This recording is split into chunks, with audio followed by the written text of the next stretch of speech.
This Silent Hill 2 enigma persists. These photographs. The old imagery feels that it leads to something, but what? The torments and the repetitions, they seem to echo in James Sunderland's very fabric, much like... What is that?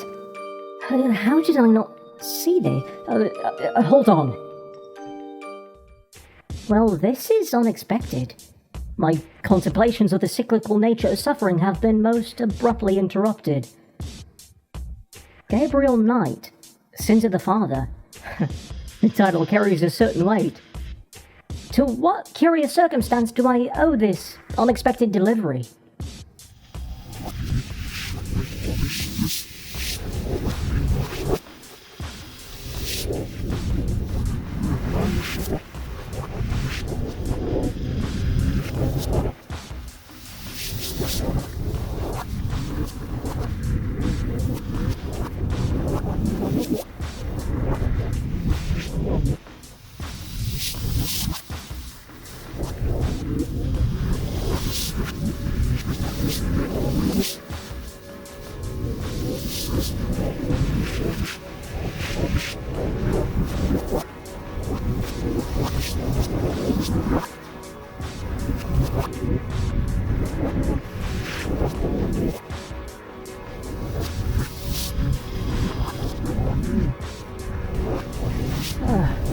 Okay.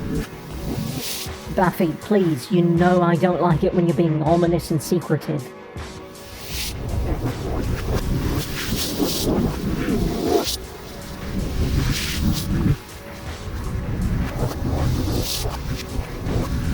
Unraveled.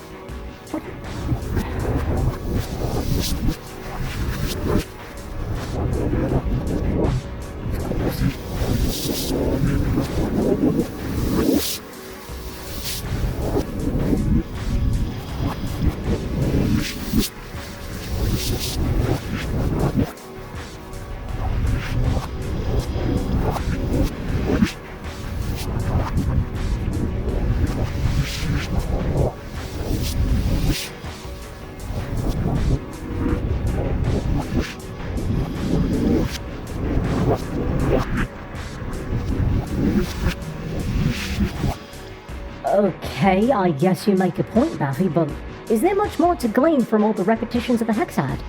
It's gonna keep going no matter what I try to change it. The same dreadlords and the same cruel fates. It's a tiresome cycle, even for one who has witnessed a few.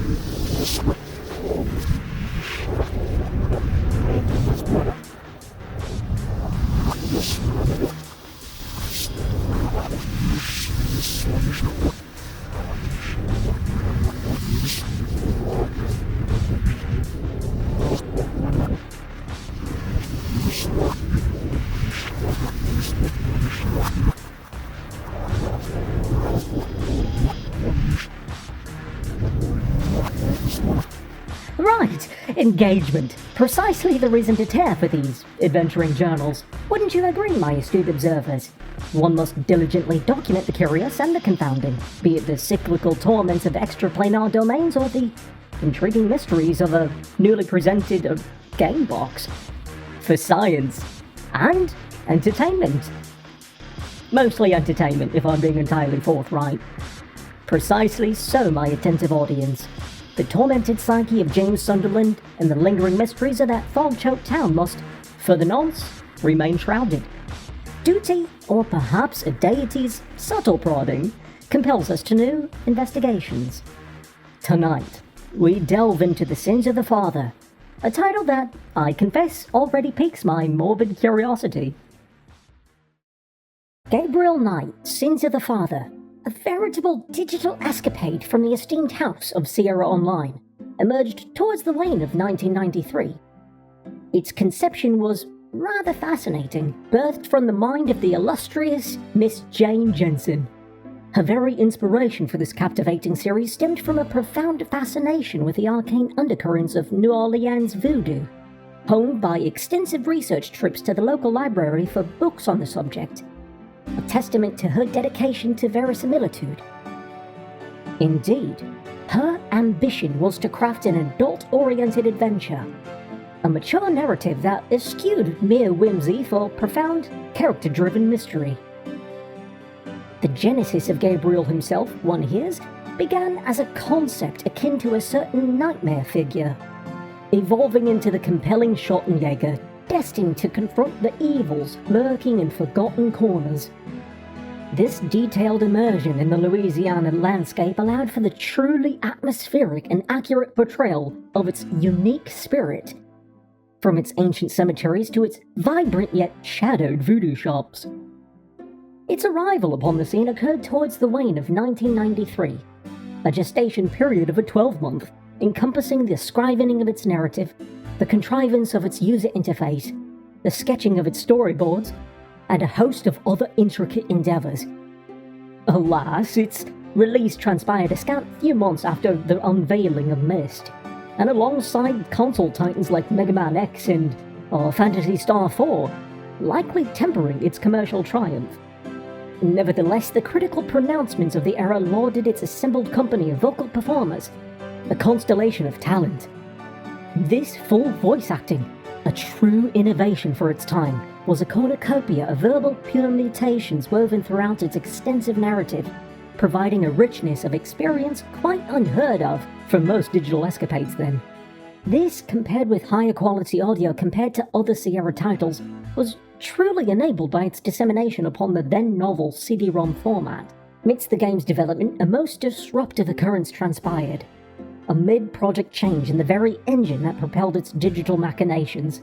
From the established SCI-1 engine used in games like King's Quest V and The Dagger of Amon-Ra, to the more advanced SCI-2 engine, which allowed higher resolutions and movie support. This necessitated a considerable struggle, nigh on 6 months, for the dedicated team to transmute their already completed labours to this new system. A tribulation recounted by the lead architect herself in a missive penned for the Digital Gazette GameSpot back in the year of 1998. And speaking of this lead architect, Miss Jane Jensen, a name to be duly noted, is the very creator of this captivating series. Her previous engagements encompassed a plethora of roles, from the quill-wielding scribe to the code designer, and even a brief foray into the art of vocal performance for earlier Sierra endeavours. Yet, this particular project marked her inaugural foray into the realm of lead designer, a significant step indeed, where her vision truly took flight. Now, I could with no exaggeration expound upon the merits and intricacies of this game for hours on end. However, I deem it prudent at this juncture to shift our focus towards my initial immersion into this semi-familiar locale of pardon me, my good viewers. I meant, of course, the fair city of New Orleans as experienced through the unfolding narrative of this interactive contrivance. Physical copies of the game, my astute observers, arrived with a curious comic, a prequel, if you will, set in Charleston, South Carolina. It introduced Gunther Ritter, a Schottenjäger whose sacred duty was to hunt down supernatural entities, removing them from our plane of existence. He arrived amidst a murder scene, offering his services to the distraught townsfolk, quickly discerning witchcraft to be the culprit. Yet his disciplined focus wavered. He encountered Eliza, a slave woman later revealed as the enigmatic Tetelo, purloined from Africa and purchased by the mayor. Tetelo, intrigued, soon learned of Gunther's Schottenjäger lineage, revealed through an ancestral talisman. She spoke of Zinski, a fated union. Gunther, swayed by temptation, and dare I say his lower brain, if you know what I mean, we've all been there, you know. Well, he succumbed. But hey, who am I to judge? I've been with a few lass and lads in my time. Or 2. Or 12. Or 20. Anyways, The next day, Gunter, realizing the victims were all from a slaving vessel, set a trap. He was caught by a coven, awakening to face sacrifice by a leopard-skinned woman, Tetelo herself. But as the knife struck, it hit his talisman, shattering her trance. She fled into the forest as Gunter's men stormed in. And later, Tetelo explained her dire straits. Her family had angered a tribal deity, leading to their enslavement. The Voodoo Loa, Ogun Badagri, then offered a dark absolution: murder the enslavers. Yet her burgeoning feelings for Gunter bred second thoughts. She yearned only to abandon her past and be with him. Gunter prevaricated, seeking a solution. But Tetelo was soon captured by the mayor and townsfolk, discovering her tied to a pyre.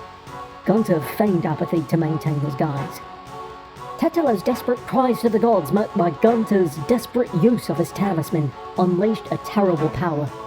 The slaves freed, but the entire village slaughtered. Believing him to be a betrayer, Tetelo seized his talisman from his shell-shocked grasp, abandoning him to his ruin. As for the interactive itself, you step into the rather dapper shoes of Gabriel Knight, a ladies' man and proprietor of a peculiar rare bookshop in the vibrant yet shadowed city of New Orleans. Our protagonist is plagued by disturbing recurring nightmares, quick harrowing flashes of burning steaks, and a tree from which he hangs, jolting him awake in a cold sweat.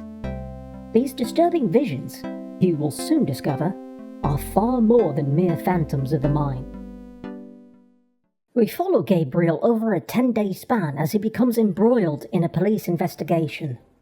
A series of gruesome killings with heavy voodoo influences has gripped the city, and Gabriel, ever the opportunist, hopes to use the grim details as the basis for a new novel.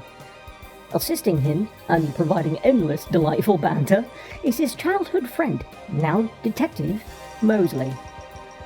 While examining the crime scene, Gabriel encounters the enigmatic socialite Malia Getty, with whom his lower brain becomes rather quickly fascinated. That was a look of recognition. Ooh, I'm in love. She appears at first entirely unrelated to the escalating terror. Driven by his own unsettling visions and a burgeoning curiosity, Gabriel begins to piece together patterns of the official channels he overlooked.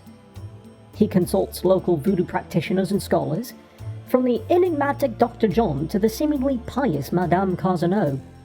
All the while, his ever-efficient bookshop assistant, Grace Nakamura, diligently researches his arcane discoveries.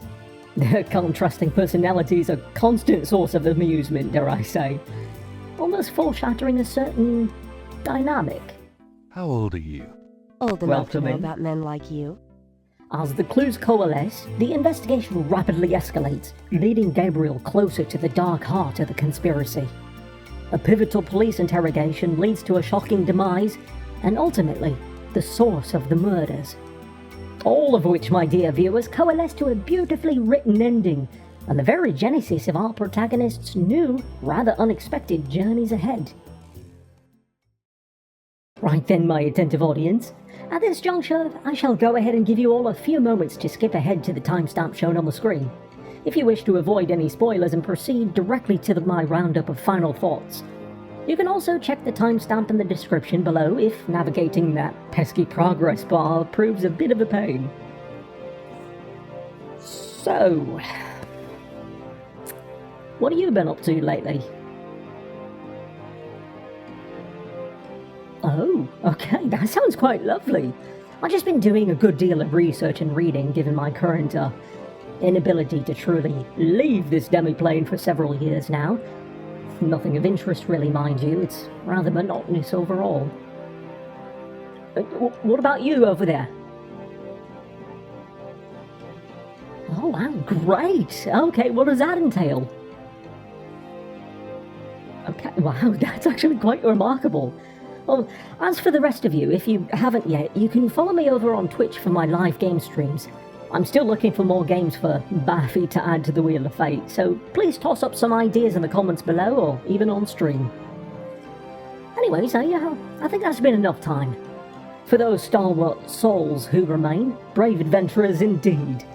Let us then descend into the deeper currents of the narrative, where the sins of the father truly begin to unfurl. After the dramatic opening, we first meet Grace Nakamura, Gabriel's assistant and store runner. Master Knight, you see, he's a bit busy with his other job as a budding novelist, with a few books already released under his belt. Granted, they're not necessarily the best in terms of sales figures. Now, Grace's job throughout this interactive is to help him with his research on the novel ideas by ordering books in various media, just to help him dive into his subjects. She also plays as the middleman, relaying messages from his quite often nightly meets with various, paramours, much to her chagrin. I'm sorry, but Gabriel is allowed. Oh, I mean, he's out. Wow, okay. Yeah, if he ever comes back, You're I'll allowed. tell him. You know, you could do better. I know I don't know you, but you could do better. We learn quickly that Gabriel's nightmares are becoming increasingly frequent as time goes on, much like my own.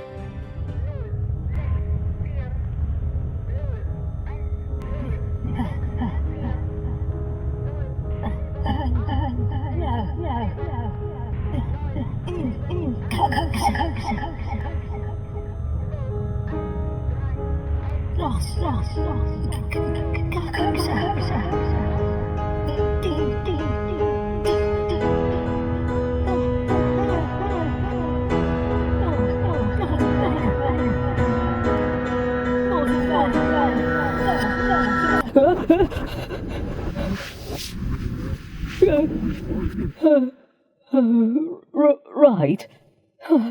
Sorry. I must have dozed off, for just a moment. My apologies. Anyways, Grace, with the pragmatism befitting her station, attributes these unsettling visions to the research Gabriel has undertaken for his latest literary endeavour, a novel concerning the practices of voodoo. I told you it's that voodoo book you're researching. That stuff can seriously screw up your karma. Voodoo? I'm sure that's it.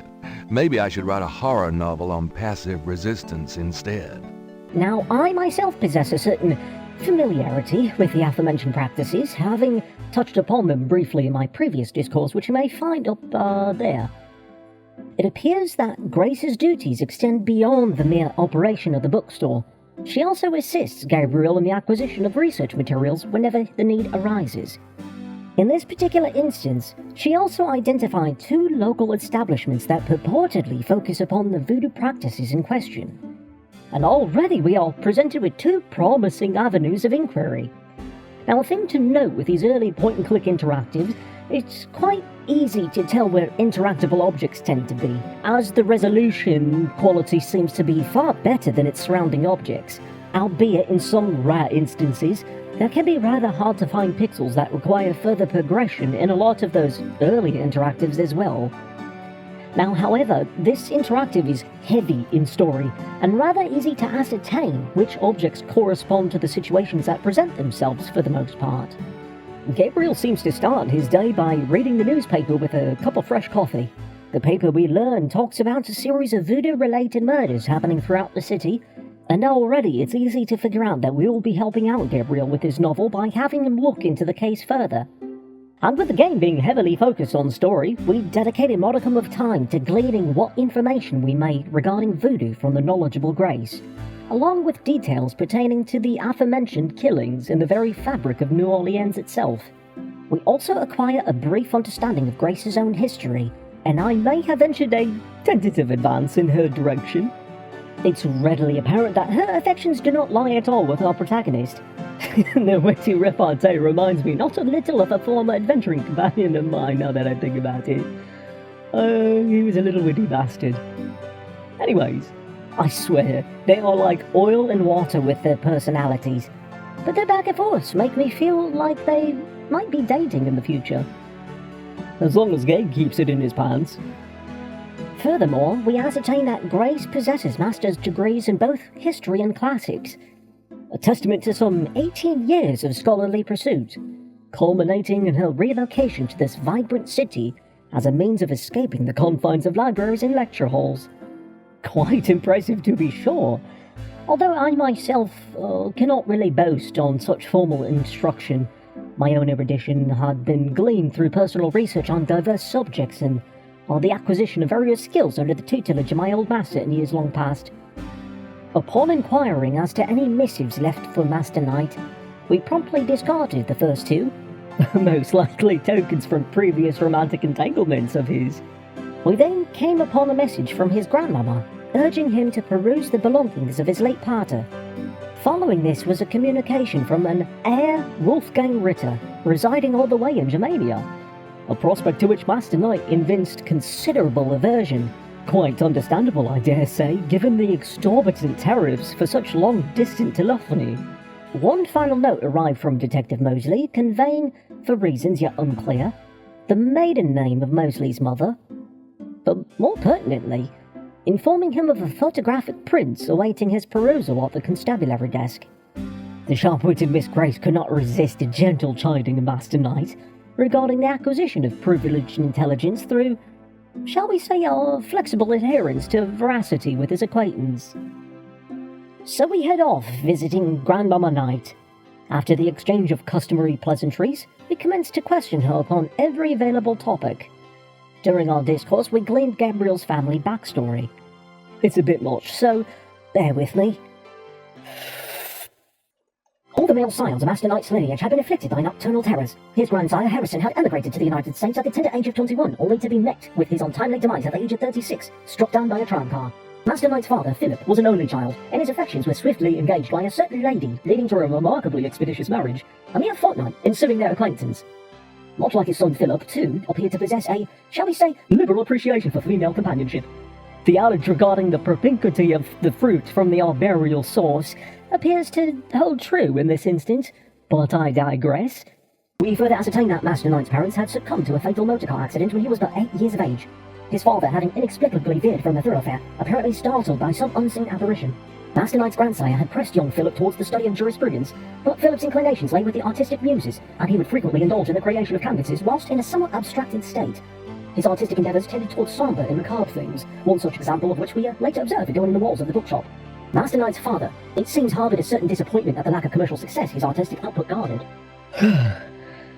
Oh, that wasn't so bad. I mean, that wasn't very many words, I guess, in the end, but that was still quite a bit. Anyways, ascending to the attic upon Grandmama's wishes, the chamber proved to be somewhat devoid of immediate interest. There was a peculiar timepiece adorned with sundry symbols and accompanied by a key that would engage its mechanism, but its Germanic provenance was notable, bringing to mind the aforementioned Herr Ritter, the sender of that missive. Beneath this curious clock resided a sizable coffer. Its contents revealed a pair of lederhosen, Herr Harrison Knight's Teutonic literary works, and a collection of amorous epistles exchanged between Harrison and a certain Rebecca. Naught within the attic appeared to be of immediate utility, nor of any nature that Master Knight would be inclined to at the moment. My inventory is full of more pressing matters like existential dread and questionable artifacts. Somewhat perplexed as to the most efficacious course of action, I resolved to proceed to the constabulary. I engaged the attention of the clerk, though it was patent that his primary focus lay with his duties, and he evinced little inclination towards protracted discourse. We did ascertain that Detective Mosley was presently at the scene of a crime, though the precise location thereof was not divulged. The clerk did, however, permit our perusal of the documents left for Master Knight. These transpired to be 2 photographic prints. One, a youthful likeness of Detective Mosley from his graduation at the police academy, and the other, a grim depiction of a voodoo murder victim. Insufficient detail was indiscernible within the latter, however, to afford us any real immediate usage. Lacking a clear indication of where to direct our inquiries, Gabriel heads towards the cemetery, and was immediately met by a groundskeeper and the wall of one of the crypts, marked with red brick, arranged in various symbolic patterns. The site of the cemetery bore a striking resemblance to the graveyards of Marais de Tarascon, their sepulchres constructed in a similar fashion. All above ground, it was necessitated by the high water table of the area around it. The last eventuality one would desire is the investment of a cadaver only to have its zombified remains resurface and wreak havoc upon the vicinity. The markings upon the cryptoir were clearly some form of thieves' cant, though their precise meaning eluded me at the immediate comprehension. After making some careful notations of these symbols, I resolved to engage the groundskeeper in conversation, hoping to glean some pertinent information. Spoiler, it doesn't. It was becoming increasingly evident that no clear thoroughfare presented itself towards the scene of the lamentable crime in question, but with no idea on the location, Gabriel directs his steps towards the Jackson Square overlook, and we swiftly noted the presence of a constabulary officer stationed below, no doubt quite enjoying a moment of respite from his duties. Descending to the square itself, I attempted to elicit information from the officer, but he merely brushed aside our inquiries. However, his wireless communication device did emit a message concerning a coroner, clearly a dispatch regarding the aforementioned crime scene. A diversion was clearly requisite. Thus, after a brief period of circumambulation, I observed a mime engaging in the peculiar practice of following random individuals until their ire was sufficiently roused to elicit a verbal outburst. Gabe therefore subtly directed the mime towards the unsuspecting officer, who promptly commenced a pursuit of the gesticulating individual. During this opportune distraction, I availed myself of the officer's wireless device, eavesdropping upon the transmissions. Armed with this newfound intelligence, Gabriel swiftly makes his way towards the crime scene, situated near the shores of Lake Pontchartrain. Upon his arrival, we encountered Detective Mosley, who evinced considerable willingness to converse and to permit our examination of the deceased. The victim bore the same modus operandi as the previous unfortunates. Whilst examining the remains, we observed a black motorcar drawing up, and within sat a comely lady who bestowed upon Master Knight a look of recognition. A certain Miss Molly Ageti, apparently a woman of considerable means, inquiring as to the unfolding events before departing. Had I been a practitioner of the acquisitive art in this interactive, her more lucrative possessions would doubtless be rendered absent. Detective Mosley, with commendable leniency, informed us that he had no objection to our remaining at the scene to take notes, as he and the rest of the investigative team departed. A trail of blood marked the sandy terrain, alongside a partial pattern inscribed in the ground, seemingly with a stick of nondescription. Now, with my keen observational skills, I did note a patch of flattened vegetation in the undergrowth, and upon investigating the area with my looking lens, I discovered the scale of a serpent. Taking it with us for future comparison, though I am decidedly in need of a notebook to record both the red markings in the cemetery and the pattern in the sand. Heading back to the bookstore, a gentleman by the name of Bruno entered the establishment. Proprietor of a floral emporium conducted himself in a manner that suggested a certain satisfaction in his own business acumen, exceeding that of Master Knight. It was patent that Herr Bruno was a frequent visitor, attempting to persuade Master Knight to part with the painting created by his late father. Upon being rebuffed, Herr Bruno promptly departed. I was beginning to ponder at this juncture whether Master Knight's father possessed a certain prescience.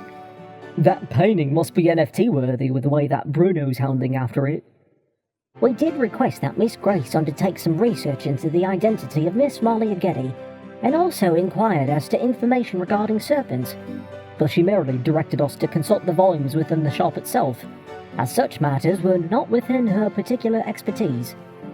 Shortly thereafter, Miss Grace retired for the evening, and Master Knight sought his own repose. The next morning, after the recurring nightmarish sequence, Gabriel proceeded through the customary morning rituals. Miss Grace furnished us with some preliminary information regarding Miss Molly Ageti, revealing that her family oversaw a number of prominent establishments, such as hospitals within the vicinity.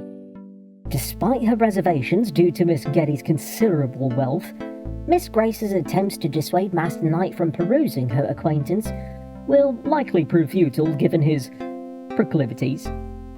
Perusing the Morning Gazette revealed an article detailing the history of Jackson Square, noting its past use as a site for public executions. The astrological predictions were also quite ominous, warning of a dark star ascendant, and cautioning against trusting one's instincts. Master Knight, with his characteristic inclinations, interpreted this in a rather different light. You know, the article concerning the square also bore a striking resemblance to the locale of Tarascon. It's becoming a growingly unsettling parallel between my own experiences and the unfolding narrative of this interactive. Returning to Master Knight's bedchamber, I was only able to procure a torch. Taking Grace's mention yesterday seriously, we discovered various tomes on surgery subjects, including a significant collection of German literary works once belonged to its father. Digging deeper, we unearthed a volume concerning serpents.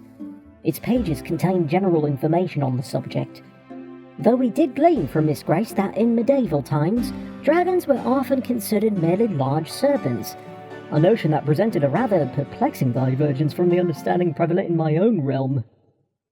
With no other immediate avenue of inquiry presenting itself, Gabe directs his steps towards the constabulary to converse further with Detective Mosley. We did observe a technician engaging in some work upon a device affixed to the wall, though without understanding its purpose, we entered the office to discuss various matters.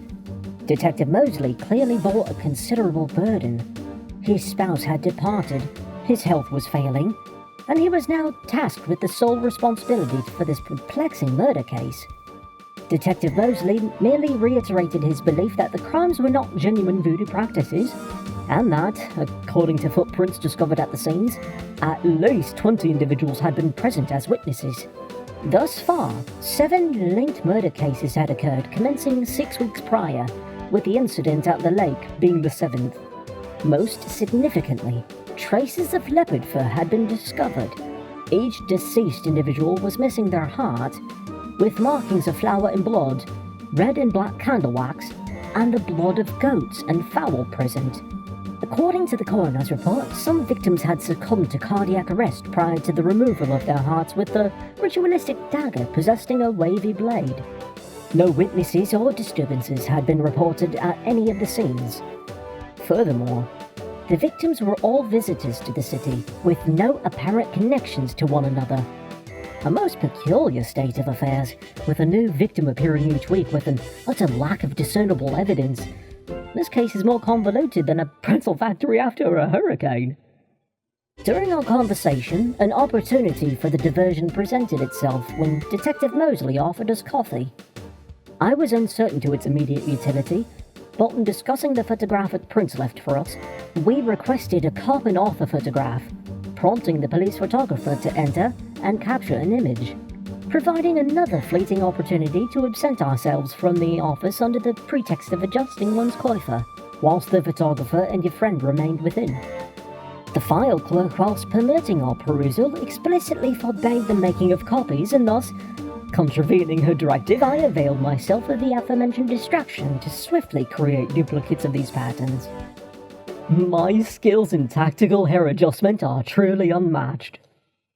Armed with this new document, I resolved to attempt a visit to the Getty residence, where I was met by her butler, who steadfastly refused our entry without some form of verifiable justification for seeking an audience with his mistress. This proved a swift dead end, thus departing the premises and lacking any other immediate destination. I directed my steps towards the local public house, hoping to glean some pertinent information from its patrons. The establishment offered little of immediate interest. A solitary gentleman occupied a stool at the bar, engaged in solitary libations. A young couple conversed, intimately, in a secluded corner. And a pair of more senior gentlemen were engrossed in a game of chess.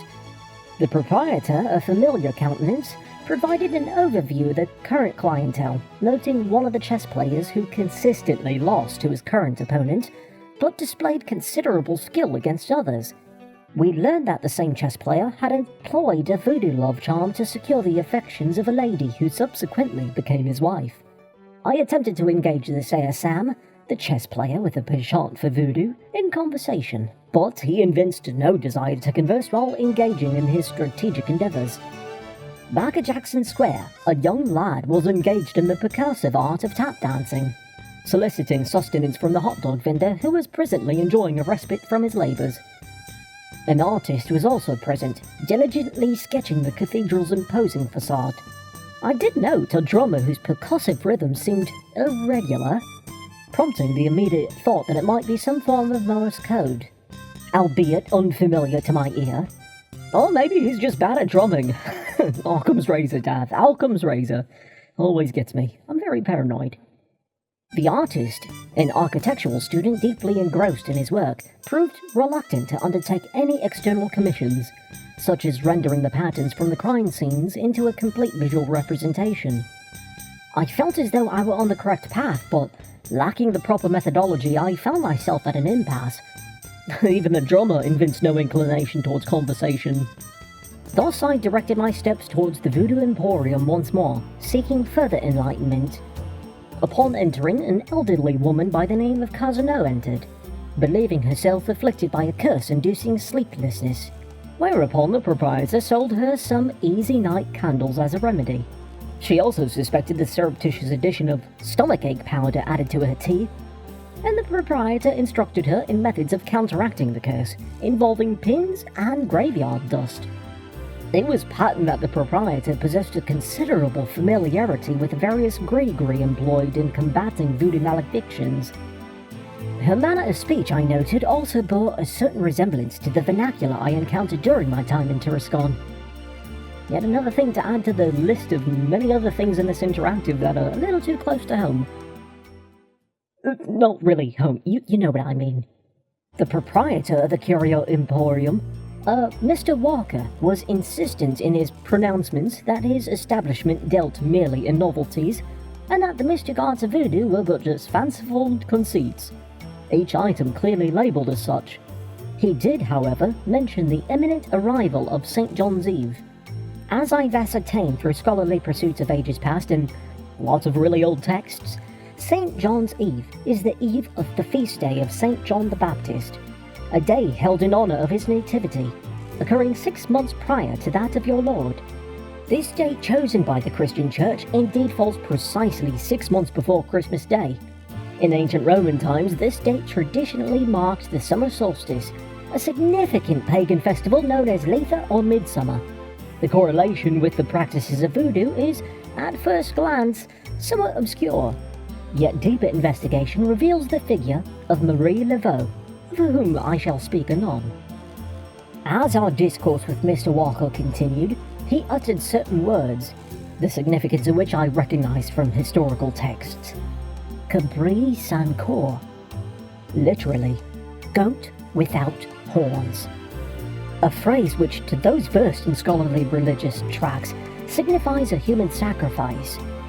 And this knowledge, alas, remains beyond the ken of young Gabriel, yet it brought to my realization that these lamentable victims were not merely unfortunate souls, but rather participants in a legitimate sacrificial rite. Goat without horns. Human. You mean human? Given the frequency with which these lifeless forms are discovered, it can only portend to some grand and likely nefarious undertaking. When we pressed Mr. Walker regarding the meaning of Cabri San Cor, he feigned ignorance, claiming no recollection of uttering such words. Indeed, to every inquiry we posed, he became increasingly reticent. Clearly the man was concealing information of considerable import. Before departing his establishment, I observed a placard advertising a complimentary file of unguents with every purchase exceeding $50. Lover come back to me oil, or Master Gambler oil. Honestly, considering the prevailing rate of exchange for gold coinage, I should make haste myself and procure some of this gambling oil with which to engage in some convivial hustling at the local taverns. You know, halfling luck only gets you so far. Returning to the bookshop, I resolved to finally peruse the Germanic literary works, but first I made inquiry of Miss Grace regarding any new leads or missives. I did direct her to investigate the history of Madame Carzano. Gabriel then leafed through a volume of poetry penned by one Heinz Ritter, a work with which he seemed familiar. Consulting a translation dictionary, we ascertained that the verses spoke of 3 dragons. The sole association that immediately sprang to mind was that peculiar clock residing in his grandmother's attic. Revisiting the venerable matriarch with haste, We ascended to the attic chamber, and by rotating the timepiece's face and hands before engaging the key, revealed a concealed drawer containing an aged photograph and a letter addressed to Heinz Ritter. The missive was penned in German, and with our limited familiarity with the tongue, we discerned that it originated from Schloss Ritter in Rittersburg, West Germany. It bore the salutation, "Mein Sohn Heinz," and was signed by Wilhelm Ritter.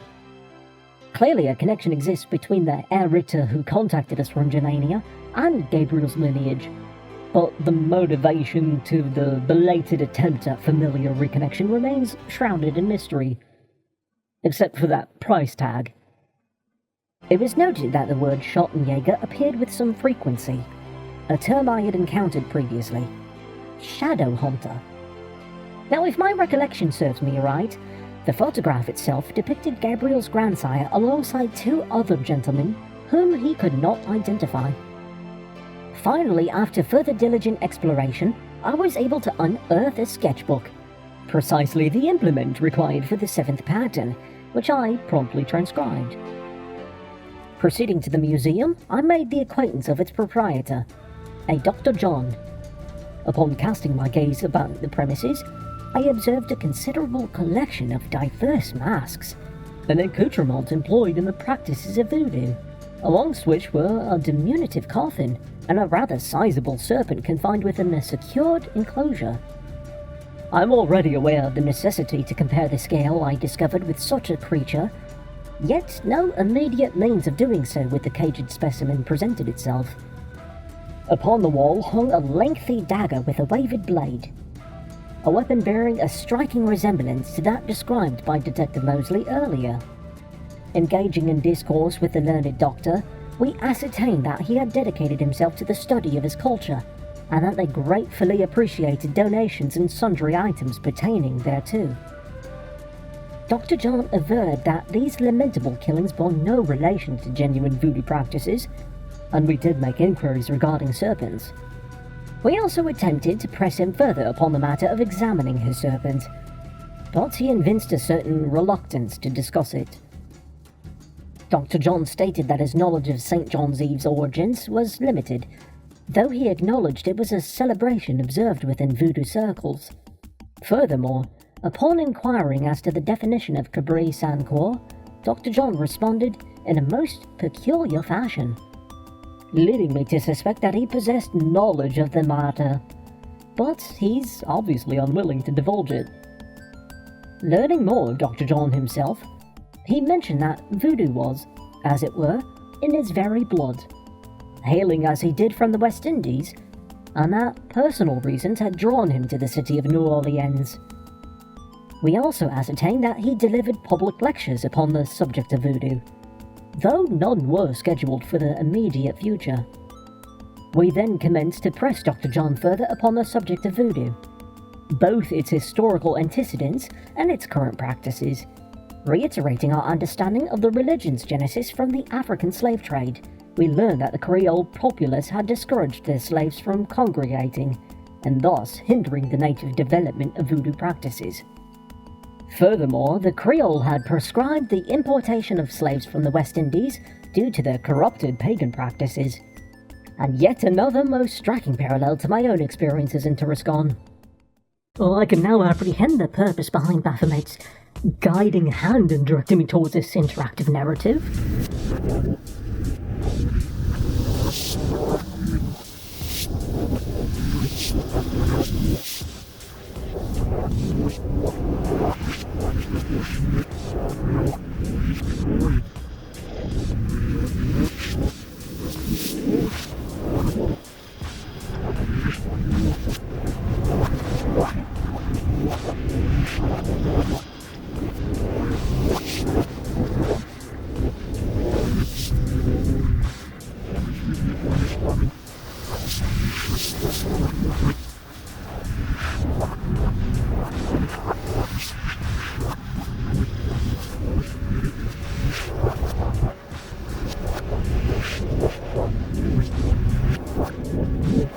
I get it, but to what ends have you so blessed me with this interactive?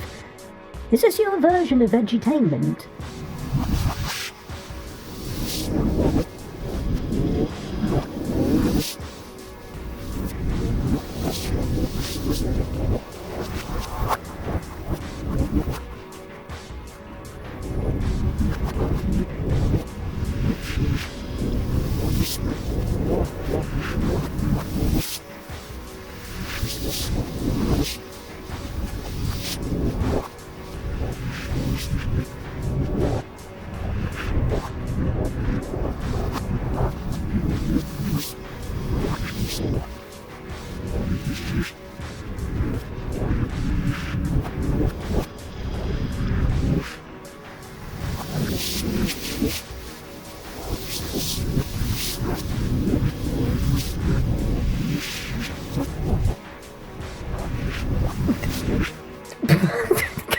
The only thing that haunts my own existence is why it kept me alive for so long in my nightmares.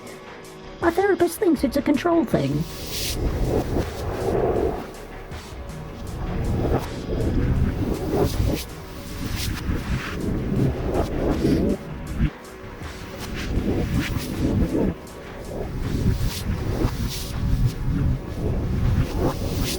Maintenance.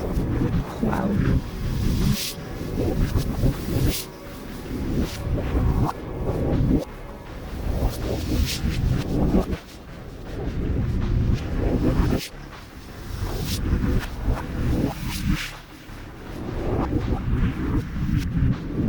Wait, hold on.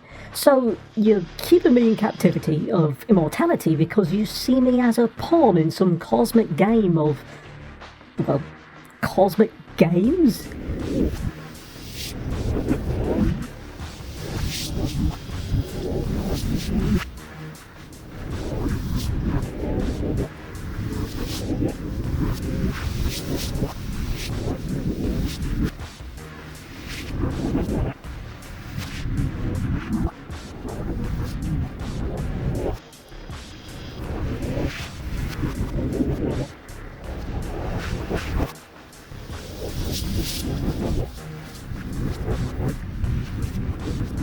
Clearly.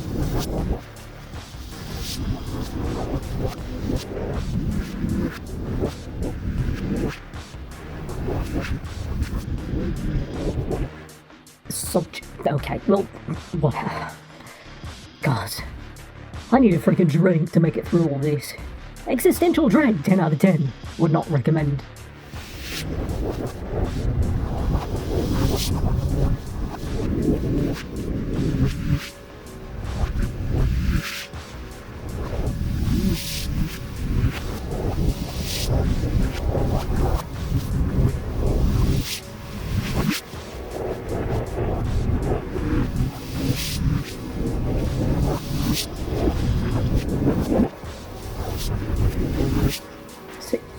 Oh, okay.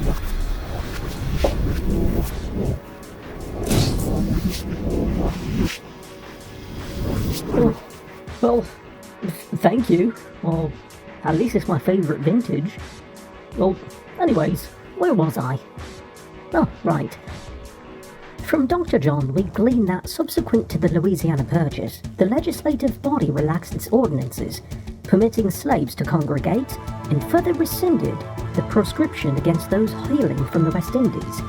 This confluence of events facilitated the flourishing and evolution of voodoo as it is now known. The earliest notable locales for voodoo practice were Bayou St. John and the shores of Lake Pontchartrain. Early adherents of voodoo were greatly inclined towards the utilization of serpents in their rituals and held in reverence a deity known as the Great Zombie.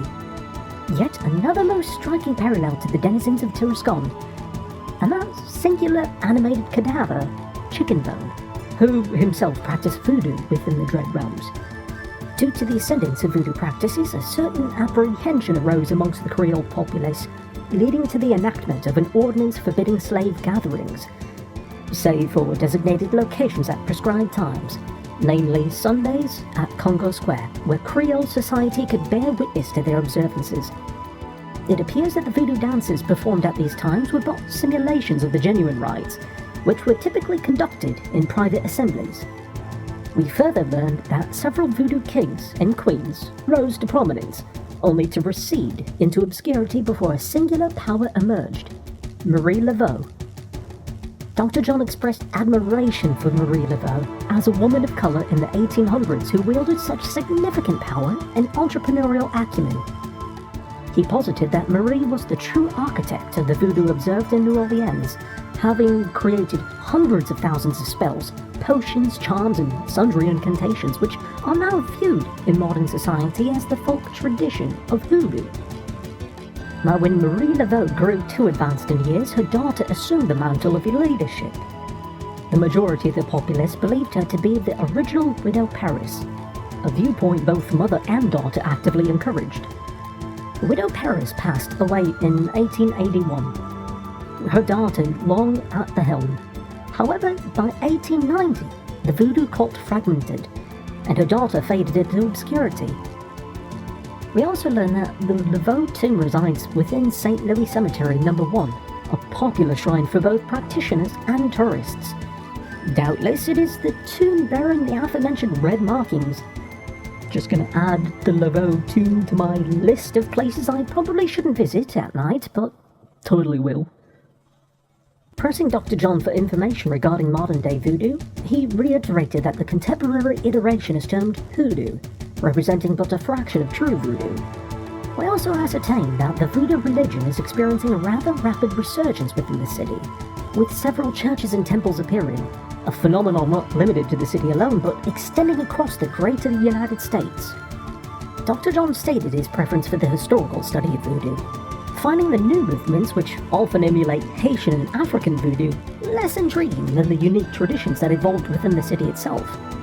Upon further pressing, Dr. John offered us an introduction to a certain Magenta Moonbeam, a modern practitioner of the voodoo-hoodoo arts. Having exhausted the erudition of Dr. John, we directed our steps towards Miss Moonbeam's residence. Upon entering, I swiftly noted a cast-off serpent skin suspended from its enclosure. Diversion was clearly in order.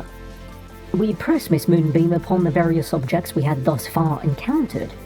She cautioned us to steer clear of the lamentable murders, intimating in her own peculiar fashion that genuine voodoo was somehow implicated. She expounded further upon the significance of St. John's Eve, informing us of a traditional conclave held upon that day, wherein most voodoo congregations would conduct celebratory functions. Now, in times past, these observances would occur outdoors, with bonfires and the adornment of animal masks by the practitioners, all taking place in the same two locales previously mentioned by Dr. John. When questioned regarding Cabri-Sancourt, Miss Moonbeam responded nervously, professing no additional knowledge. But when we inquired about the use of animal masks, she did allow that they were no longer in frequent use, attributing this to bad karma. Upon inquiring about her reptilian companion, we casually suggested obtaining a scale for comparative purposes, a request swiftly denied due to the potential for its employment in the creation of gree-gree against her person. Master Knight eventually persuaded Miss Moonbeam to perform a dance with the reptile, affording us ample opportunity to surreptitiously acquire the discarded skin. Eventually, we departed and made our way once more to the cathedral, hoping to discover some hitherto unnoticed detail. Resolving to enter the confessional, Master Knight sought absolution, a practice in a manner of speaking, struck me as akin to the methods employed by Marie Laveau in gathering intelligence for later utilization. Examining the opposing side of the confessional booth, we espied a small aperture in the wall, no larger than a shilling, before the clergyman opened the panel to address us. We requested a blessing to expedite his departure. Making a mental note of the aperture, we again departed, making a brief detour to the crypt markings in the cemetery. Then, returning to Jackson Square, we approached the artist, only to witness the artwork upon which he had been labouring being snatched by a gust of wind and deposited behind the fence in the square's centre. Now, if a means could be devised to retrieve the paper, it might serve as a payment for the artist to render the crime scene patterns. Alas, Miss Grace made it known that she would brook no pilfering of funds from the shops to compensate a young urchin for retrieving the errant artwork. and stymied with no clear path forward, I recalled the narrative voice mentioning Detective Mosley's badge affixed to his jacket.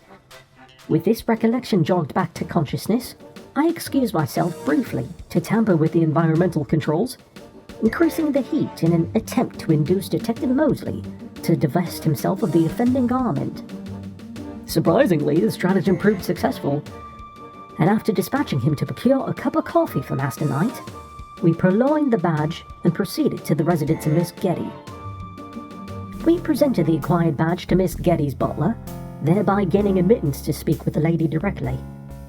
During a tete-a-tete between Master Knight and Miss Getty, interspersed with Master Knight's rather transparent flirtations, we learned that her family had arrived in New Orleans during the 1800s, and that she possessed a disinclination towards venturing out due to her considerable wealth.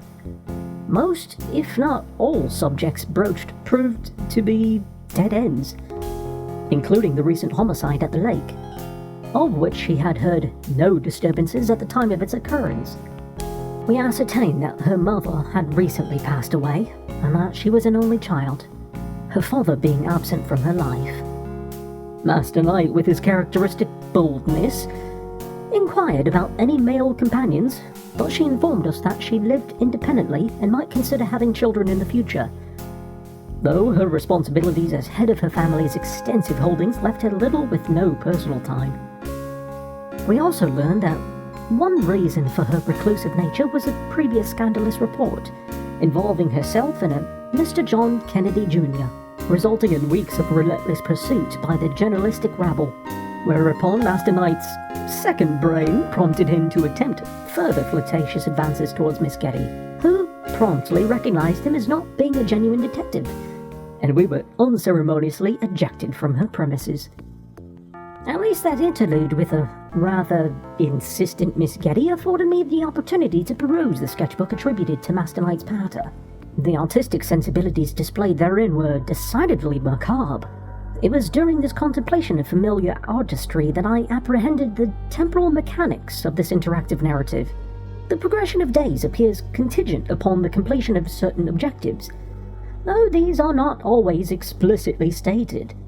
One must, it seems, engage in a certain amount of intuitive prospecting for leads and the acquisition of items necessary for future contrivances. It's the classic adventure game logic. Did you talk to everyone? Did you pick up everything? No? Okay, no story for you. With this newfound understanding of the temporal ebb and flow, I deemed it prudent to revisit the shores of Lake Pontchartrain. My own extensive experience with this marshy terrain suggested the likely presence of clay along the water's edge. One never knows the potential of utility of such humble materials. After a veritable exercise in digital footwork with no discernible objective in sight, eventually led me to Master Knight's private chambers, where I availed myself of a container of his pomade. This, coupled with the early acquisition of a clerical shirt from the cathedral's back rooms, an act still eliciting a certain sardonic amusement from my unseen interlocutor, formed the rather curious inventory of the day.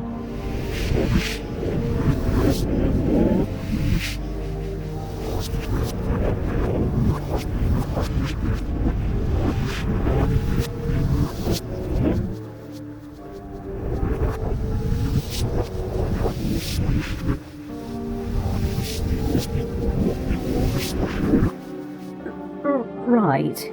Anyways, with the robbings taken from the tomb, we present it to Miss Moonbeam, who was able to offer a partial translation of the inscription. Two elements stood out: DJ and Fwetcash.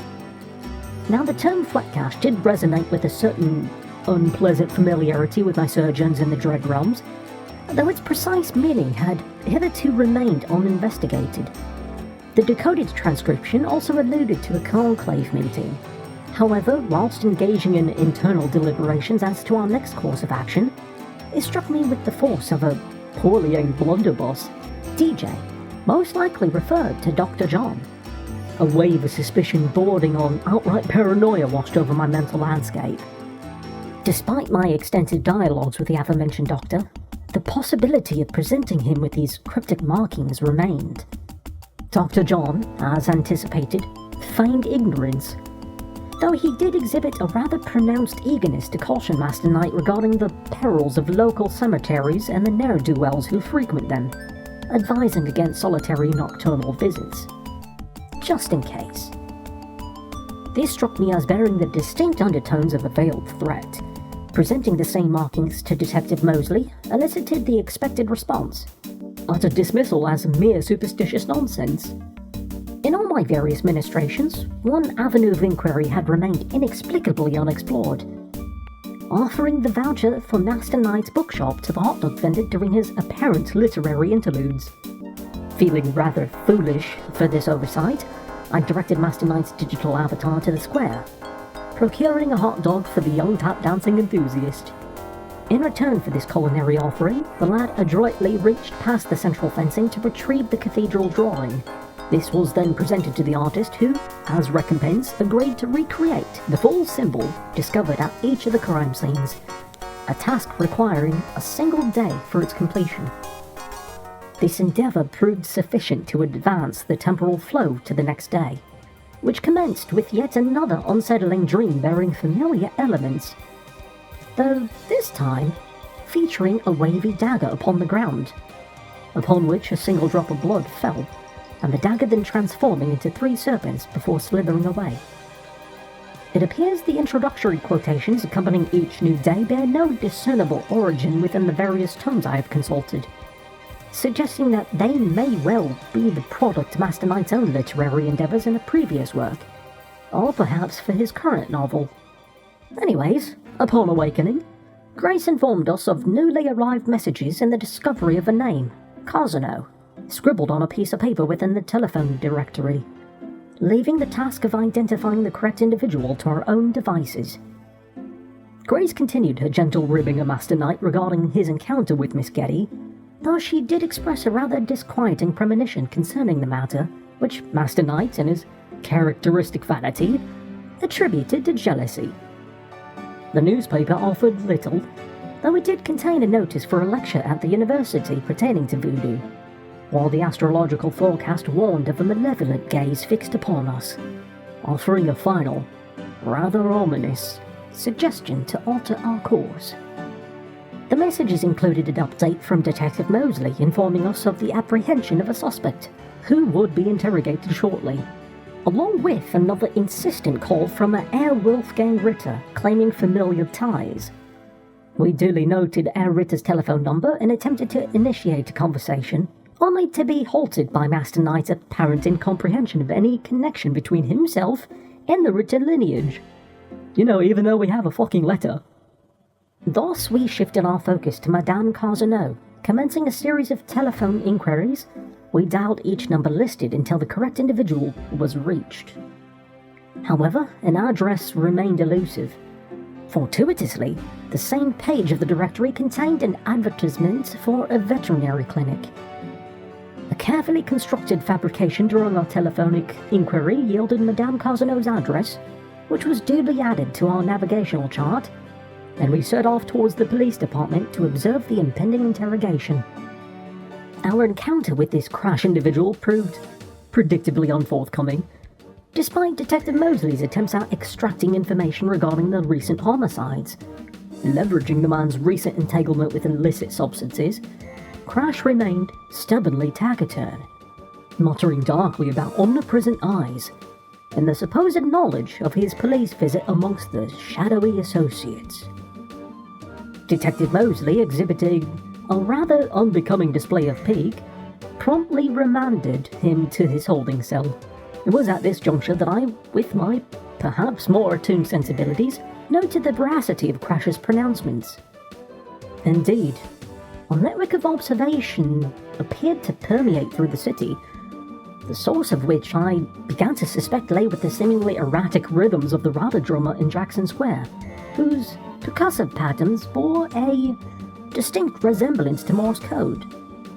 And with this avenue of inquiry proving a dead end, we directed our steps towards the aforementioned square, where a new establishment had materialized.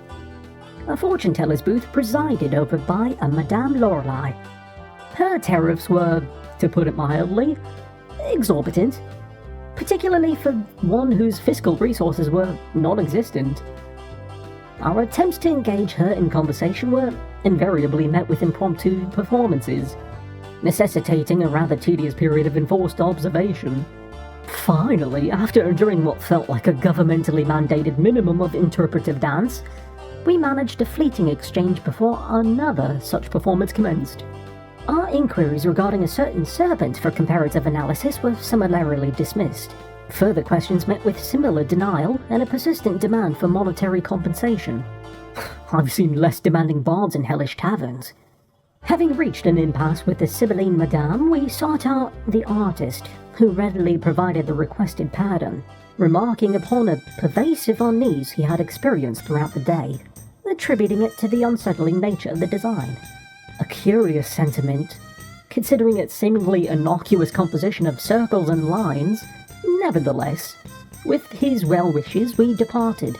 Upon closer examination of the pattern, the internal monologue noted a vague sense of familiarity, a notion that solidified upon the realization that the major lines of this design corresponded remarkably well with the layout of the sidewalks in Jackson Square. Odd, yet undeniably intriguing. With but a single remaining lead, we proceeded to the university lecture hall, surreptitiously recording the professor's discourse. His lecture elaborated upon the intricacies of voodoo, reinforcing our previous understanding of its diverse pantheon of deities, a stark contrast to the monotheistic tenets of Christianity. He elucidated the practice among warring tribes of incorporating the conquered tribe's Loa into their own, a symbolic act of dominance that also facilitated the dissemination of voodoo beliefs.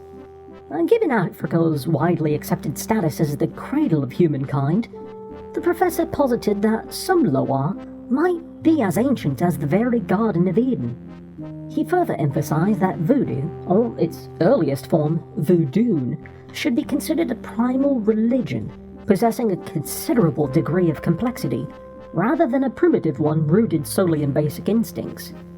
The professor continued his detailed exposition on voodoo ceremonies, describing the phenomenon of Loa possessing participants, and naming several such entities. One name, Papa Nebo, also known as Geddy, elicited a sudden jolt of recognition, bearing an identical pronunciation to Miss Malia's family name. Papa Nebo's association as the Lord of Death immediately cast a shadow of suspicion upon our aloof acquaintance. A subsequent slide displayed a veve, bearing a striking resemblance to the pattern we had painstakingly reconstructed. The professor also noted that the use of animal masks and markings in rituals was largely confined to the oldest voodoo sects during their conclaves, a most peculiar detail. He further described various ceremonial implements, including a ritualistic dagger, a fouet cache, or ritual whip, and a ritual coffin. The coffin in question was the same diminutive size as the one we had observed in the museum. At this juncture, my conviction solidified. Dr. John possessed more knowledge than he was willing to divulge. Master Knight, exhibiting a regrettable lack of scholarly enthusiasm, proceeded to slumber through the remainder of the lecture. However, his customary nocturnal terrors were replaced by an unfamiliar occurrence. A disembodied voice belonging to an individual unknown to us urged him to enter something. Master Knight, with commendable prudence, refused, and the voice persisted, instructing him to hide, whereupon we witnessed the ritual coffin slowly creaking open, before the professor's pronouncement of the lecture's conclusion jolted us back to consciousness. We then directed our inquiries towards the professor's private office, subjecting him to a veritable barrage of questions on all pertinent subjects. Master Knight, with a directness bordering on impoliteness, finally elicited a clarification regarding the term Cabri Sancour, which we learned was a Haitian expression rooted in the French colonial history of that island.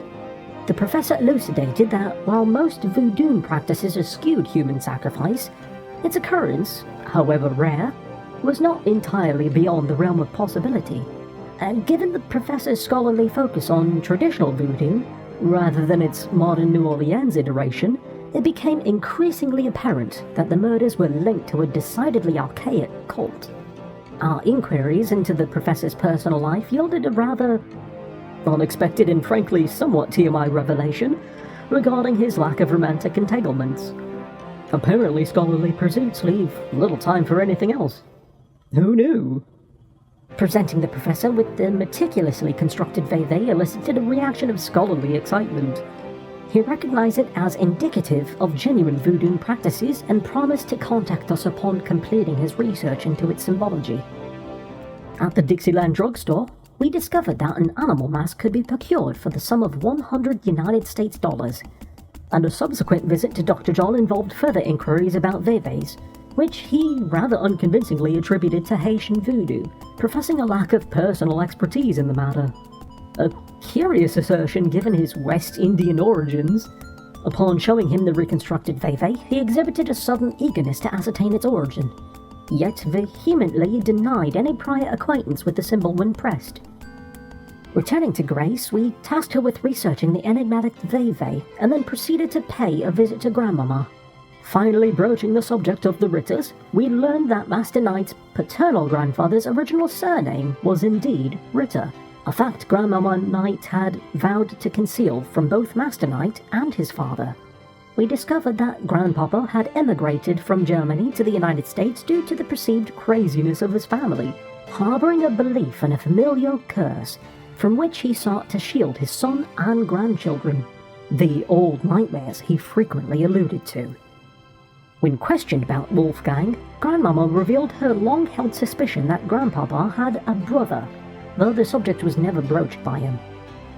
And armed with this newfound familial connection, we returned to the shop and engaged in a rather costly transatlantic telephone call with Herr Wolfgang Ritter.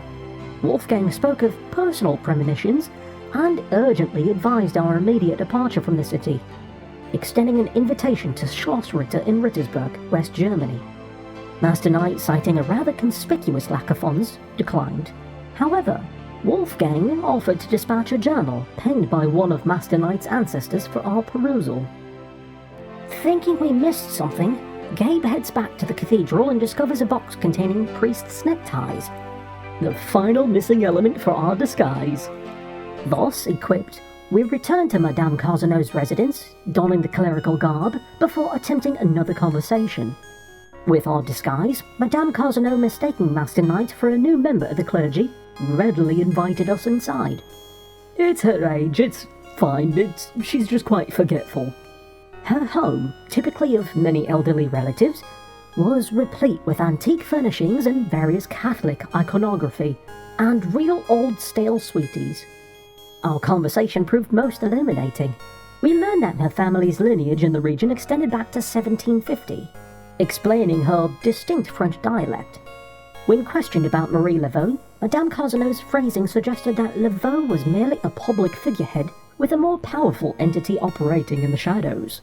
She further revealed that her great-grandmother had witnessed actual Cabri San Corps, practiced by the true Voodooians, who secretly controlled New Orleans, and that they possessed a secret voodoo home fort nearly 2 centuries old. By the gods!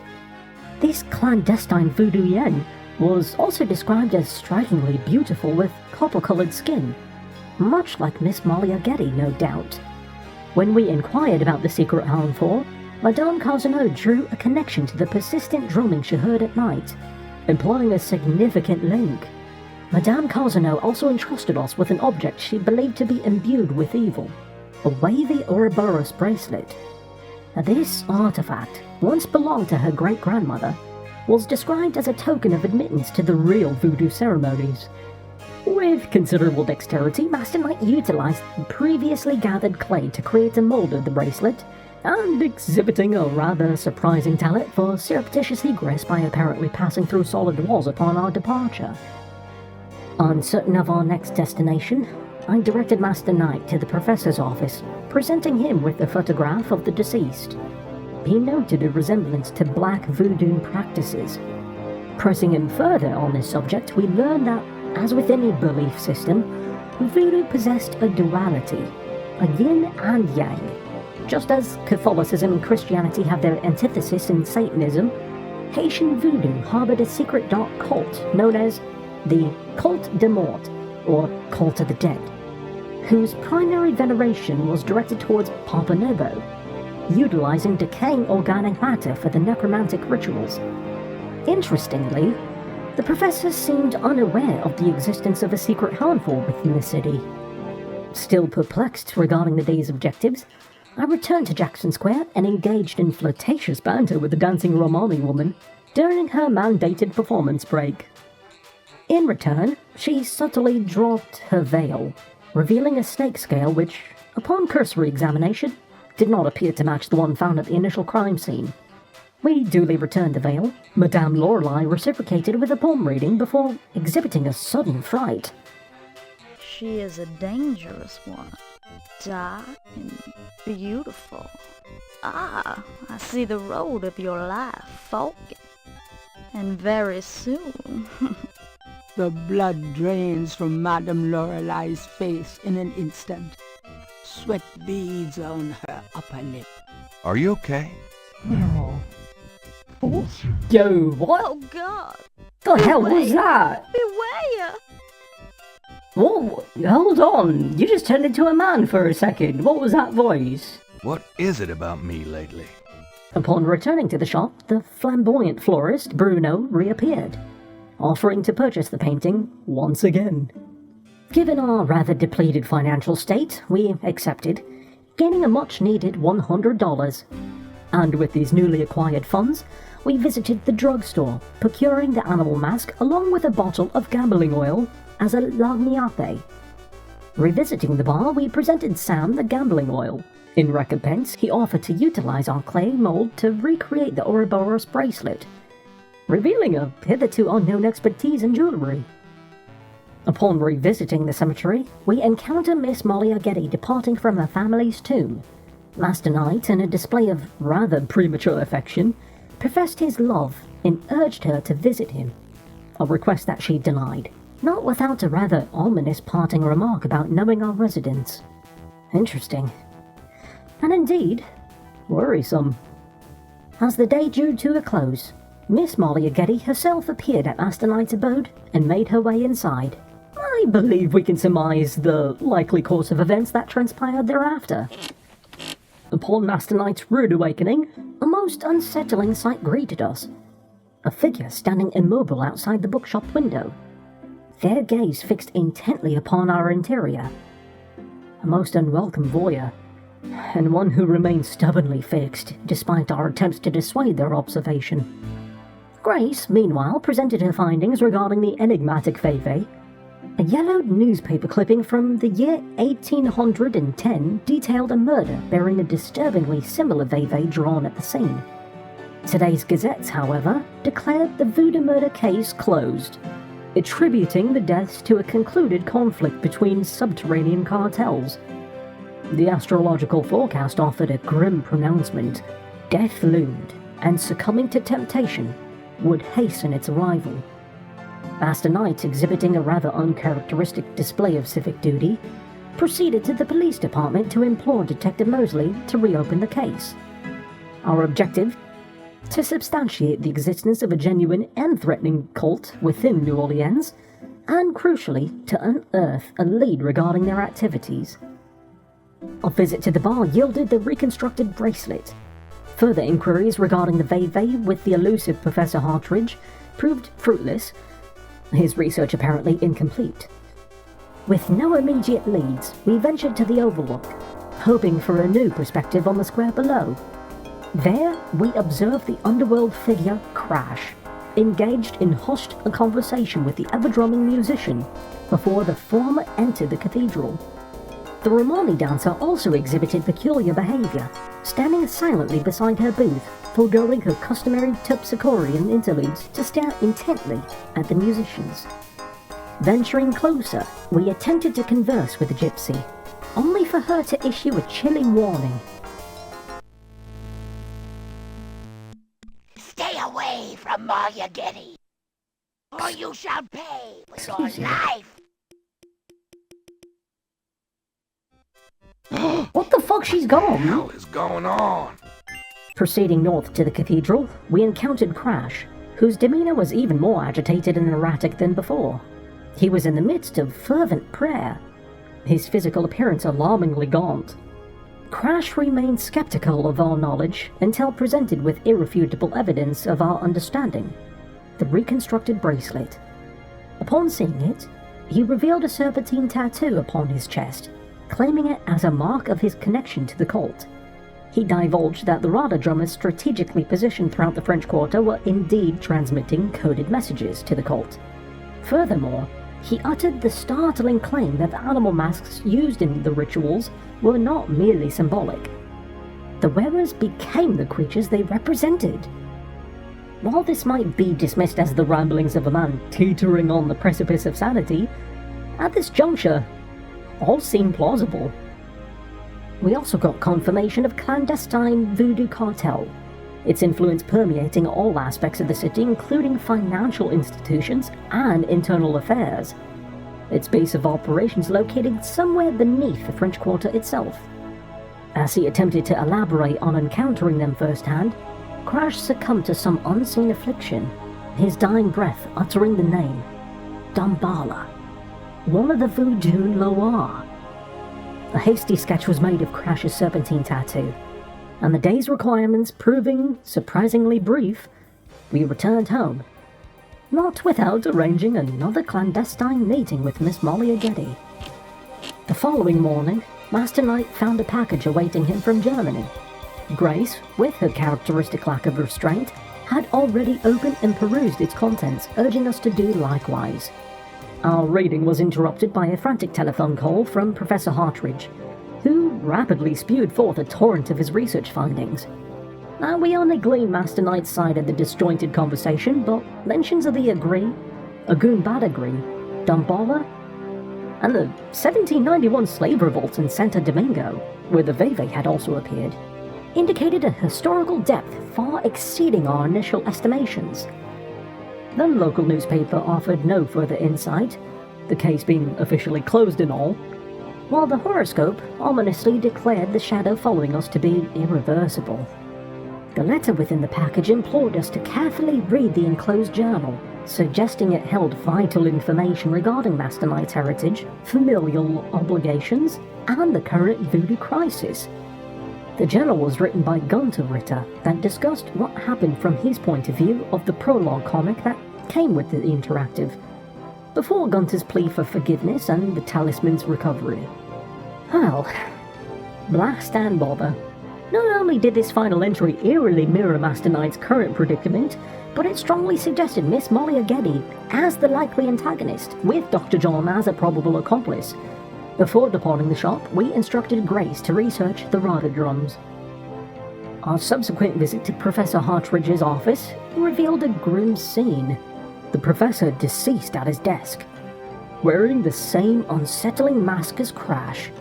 Cause of death undoubtedly the same insidious poison. A cursory search yielded little, though a scribbled note hinted that his full research notes were either stolen or locked away within his now silent mind.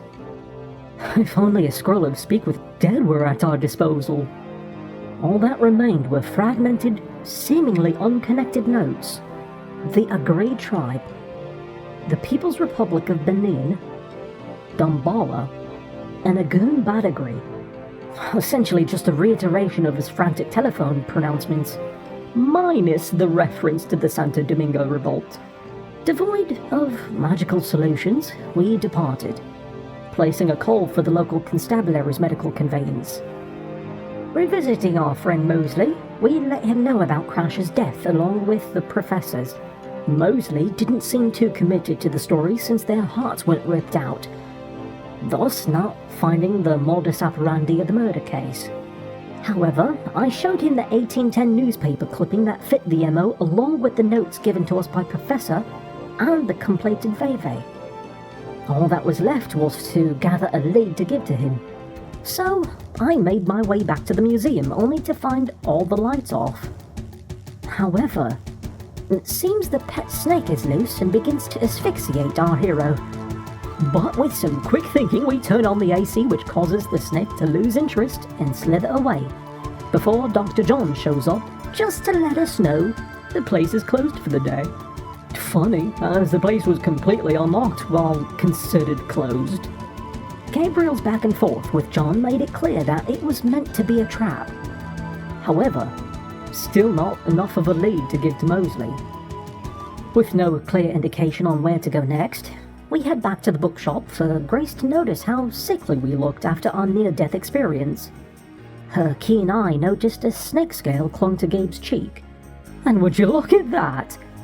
It matches the one from the crime scene. Well, I guess our luck has turned and we quickly found our lead.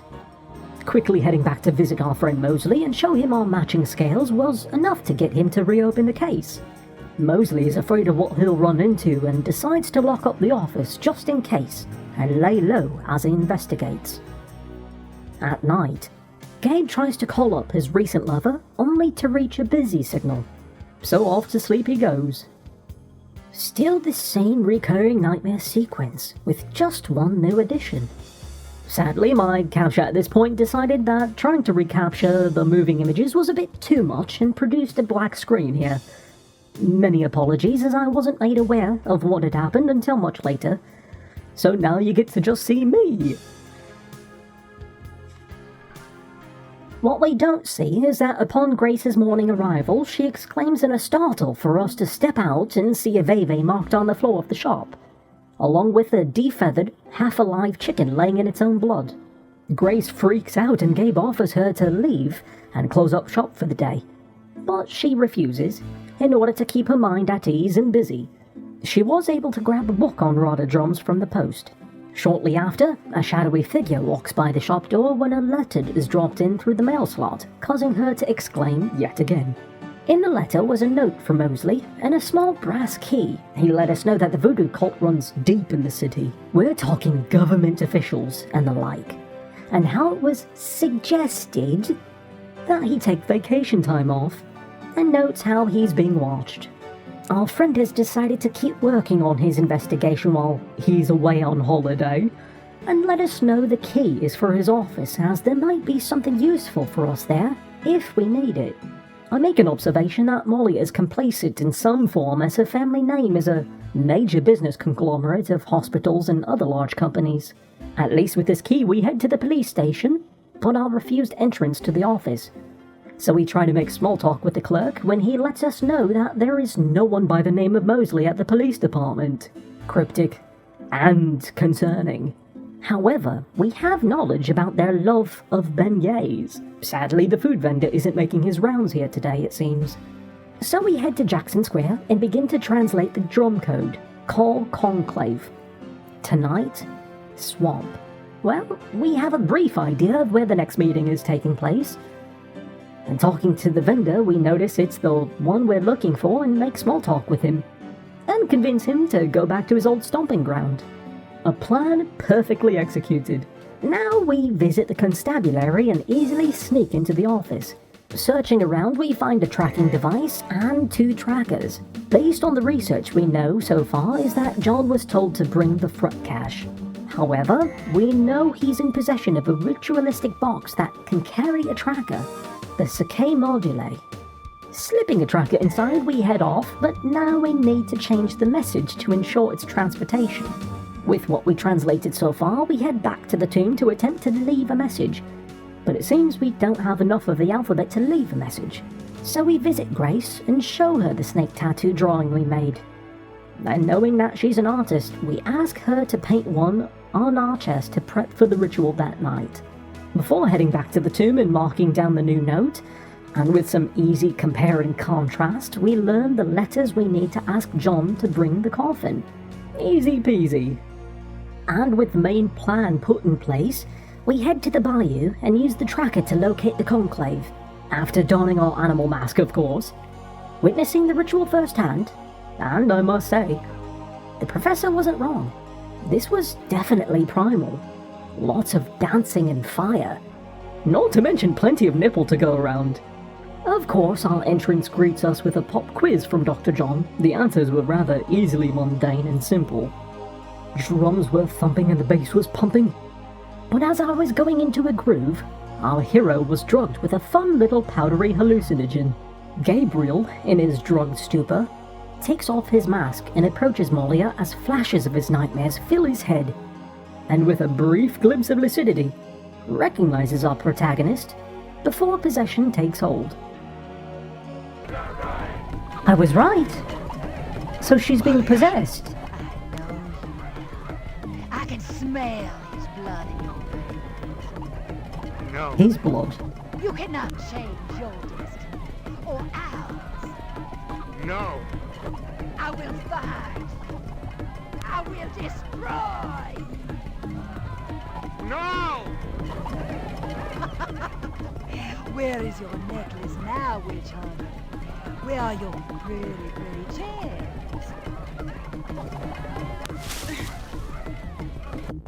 Hey, we're suddenly on to the next day. And now we know that Tetelo is the one in possession of Malia. I guess it wasn't that much of a surprise at this point. A lot of key points of interest allowed enough foreshadowing to help us infer what was going on. In the morning, Gabriel has one hell of a drug-induced hangover, as one would expect. It seems Grace had stealthily snuck behind Gabe and followed him to the ritual. And good thing she did. She was able to drag him out before getting murdered. Grace let us know about what she had found out so far, and it seems the Getty family had been around since 1800 in New Orleans, which explains the newspaper clipping. She also confirms that Malia is the head of the cult, which clearly wasn't painfully obvious at this point. So Gabriel calls Wolfgang to tell him everything that had happened so far. During our conversation, Wolfgang makes it known that the definition of Schottenjäger and starts to explain how it all started, but quickly cuts it off before going down this rather interesting rabbit hole. He does let us know that, yes, there are indeed things that go bump in the night in this more scientific modern society, as science has made people cynical and skeptical to those creatures. Honestly, it wasn't much of a surprise to me, after all, with all the things I've seen in my realm. Wolfgang recognizes that Tetelo surpassed her father, most likely due to taking the family talisman. Apparently, the talisman was part of their family for centuries, since the beginning of the role of Schottenjäger even became a thing. Wolfgang believes the talisman to be buried with Tetelo's remains. He also mentions the possible location of her remains, either in Africa where their ceremonial land is, or in a hidden handful in the city. I think it was quickly safe to surmise that power like that must be hidden for no one to find, so it must be in Africa. No records of Tetelo's tribe really exist. The only real mention of it was in Gunter's journal, and barely a blurb about them. In fact, we do know that the tribe was completely destroyed in its African form back in the late 17th century, and with no census around then, it was led to believe that they just stopped existing. We let Wolfgang know about the name of Agree and the Republic of Benin, to which Wolfgang became overly motivated into researching this new information, just to help locate the old tribe's stomping grounds. He tells Gabe to lay low for the time being and not to do anything that could arouse further suspicion for his safety. However, we do need to investigate if the remains are in New Orleans. So we head to the Getty family crypt, but not before reading the paper today. It seems others have witnessed ghosts from Bayou St. John last night. I guess even with all the science used in this modern-day realm, people do still believe in those night creatures after all. The horoscope was also very on the nose today, and even let us know that we should think about leaving after all. When we approach the tomb, we see that the switch to operate the door to the tomb is unlocked, and we hear the sound of breaking glass inside. Of course, the interior is pitch black, but thankfully, the torch we stashed away earlier came in handy. On the floor was a busted vase, and only one of the tomb's vault spaces was allowing us to... Oh, gods, Mosley! Upon Gabriel's surprise, he fumbles and drops the torch before being knocked unconscious. Upon waking up, his inspection of the drawer space, we seem to be missing a body. However, he did leave behind his wallet with a credit card inside. Well, since Mosley isn't going to be using it anytime soon, we head back home and book ourselves a flight to Germany. But not before Grace gives us a message from our Uncle Wolfgang. Apparently, he found what he was looking for, and it's time for him to do his duty, and that the family home is his now. Either Wolfgang has a touch for the dramatic, or something bad is about to happen. Quickly taking our flight, we head to Germany to find out where Gabe's uncle had departed to in Africa. And upon our arrival to Germany, we get a nice view of the family... castle? By the gods! His family must have been very well off back in the day, but it was clear by the stonework that this place was slowly succumbing to the sands of time. Still quite beautiful nonetheless. Inside we meet up with the castle's maid, Gerda, who was instructed to allow Gabriel to run the joint. Seeing a decorative knife on the wall, we decide to take it as it is ours now after all, and make small talk with Gerda, learning as much as we can about her, although some of her questions make it quite easy to infer that she's in love with Wolfgang. We learn that Wolfgang has a weak heart, and had been holed up in the castle for 5 years before his recent trip. The family has financial troubles, and his only son died in his infancy, so no one could carry the bloodline lineage. We ask about the location of the library, and are told that only Schottenjägers can enter. Is Gabe not a Schottenjäger? I thought that was like the whole thing. Well, regardless, the family is known by the villagers to be chosen by God to fight evil, and to be pitied due to their life goal, and known to not have the same power as they once had. It was noted that the family has been in decline since the 17th century, right when they lost the talisman. Wolfgang was offered to allow the castle to be a tourist spot to gain money and help with repairs, but Wolfgang insisted against the idea, claiming the land to be sacred. Exploring around, we found what looks like a church interior. Pews line the room, and in the center is an altar along with tapestries adorning the walls of various images. Hands grabbing at water, hair being cut by a blade, some sort of chalice, blood dripping into a chalice, a kneeling knight, and a scroll. It was clearly depicting some sort of ceremony in some form. However, the large stained glass window depicted St. George fighting a large ferocious dragon.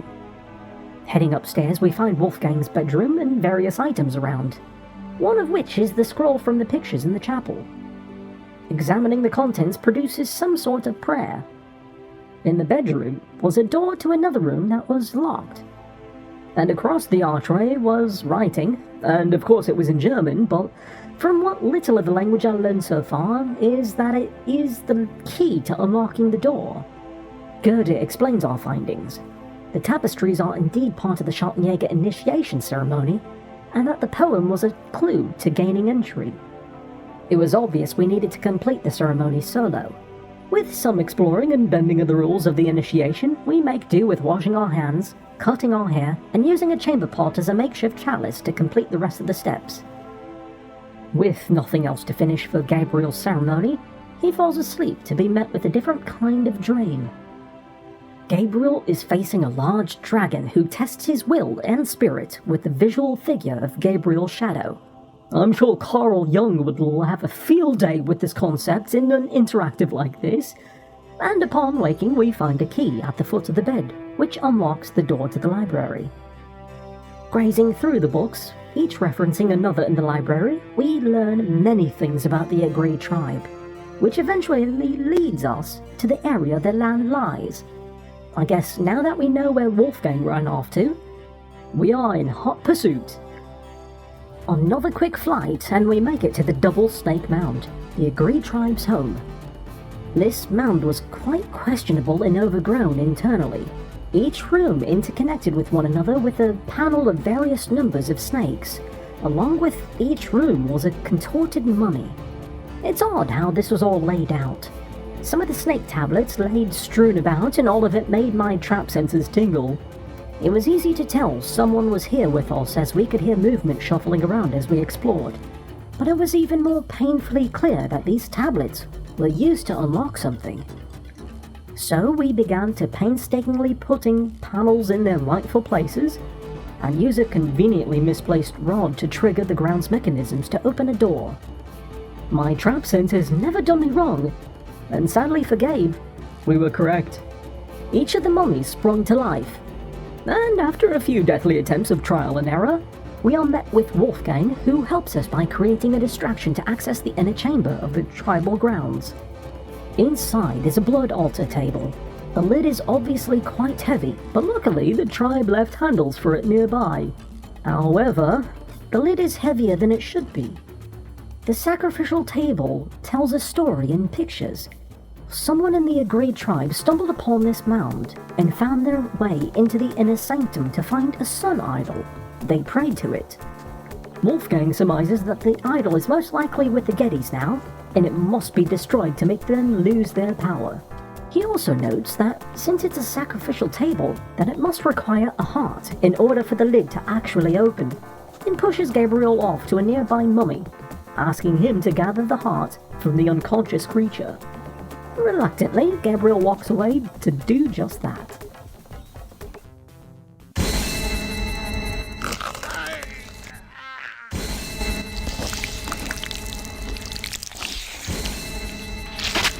Wait, what? What happened? Whoa. Wolfgang! No! Did he do it to himself, or was that because we cut up the zombie? Well, we probably should have seen that coming, huh? Inside the table, Gabriel gathers his family talisman, and we are met with another scene. Medallion back. You're gonna pay for this, you bitch! you bitch. Why did he go to Africa, Gertie? No, it's okay. I'm just a little anxious. No, they haven't. I just need to talk to Gabriel. That's what it looked like. I couldn't quite tell, though. And on our return, we notice a ransom note from Grace's abductors. However, we do have a good idea as to where the symbolical snake mounds are in New Orleans. As Gabe inspects the note, he's interrupted by Mosley hiding out in the back of the bookshop. Gabriel fills him in on all the details and the two hatch a plan. Mosley gives us key points that we need to accomplish, including finding the Hound for, rescuing Grace, and digging up evidence to take it straight to the FBI with all the findings. He's also tasked with leaving one of the trackers still in our possession at the entrance of the Hound for once we find it for Mosley to enter. And with our plan in place, we finally read the note from Malia. She warns Gabe that Tetelo knows that we are in possession of the talisman and that she fights to keep us safe from harm. But Tetelo's power is still quite strong and controls her most of the time.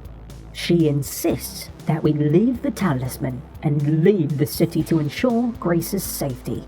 But, as last of the Shadow Hunters, we must move on.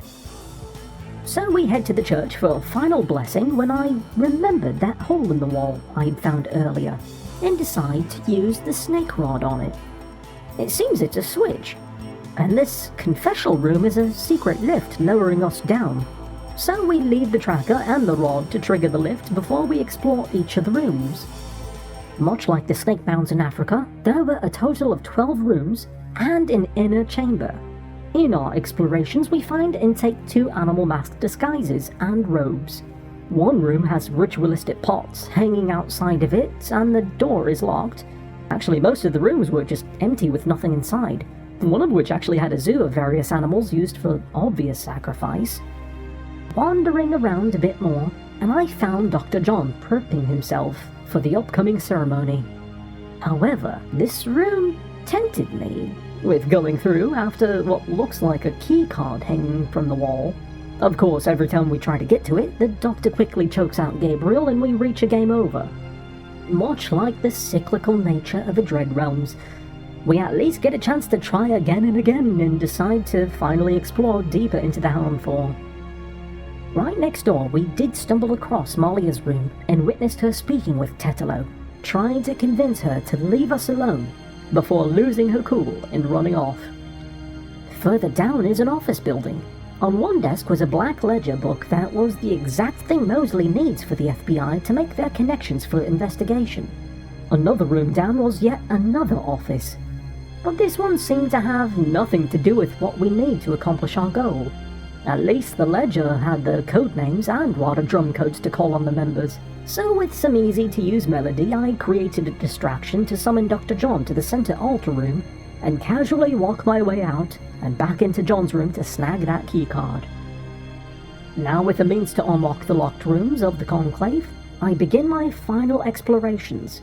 One room filled with gold, though I just couldn't help myself from taking as much as I could. And as we enter the room with the hanging lanterns, we find Grace, fully unconscious, lying in a sterile metal room as Rada drums from the altar began to echo throughout the chambers. Thankfully, Mosley made it in and caught us as we walked inside and followed suit. He tasks us with checking on her, but no matter what we try, there is no response. Either she's under the same hallucinogen that Gabriel was, or this is a spell keeping it told. Thankfully, that Schottenjäger amulet is filled with power, and as he presses it against her, she quickly wakes up from her stupor.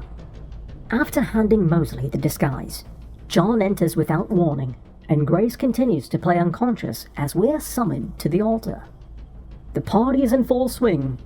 Significantly less nipple this time, but the plan to have Grace go against Malia is a no-go, as she's already being taken over by Tetelo, infilled with power. As Tetelo raises the dagger to the sky to use on Grace, Gabriel produces the talisman, causing a distraction. I think I'll let you view the scene for yourself. Oh, wait. Get it, Dr. Jones! Kill her! We must have the sacrifice! What is happening? Oh, shit! Get out! Yeah! All of you! Yeah!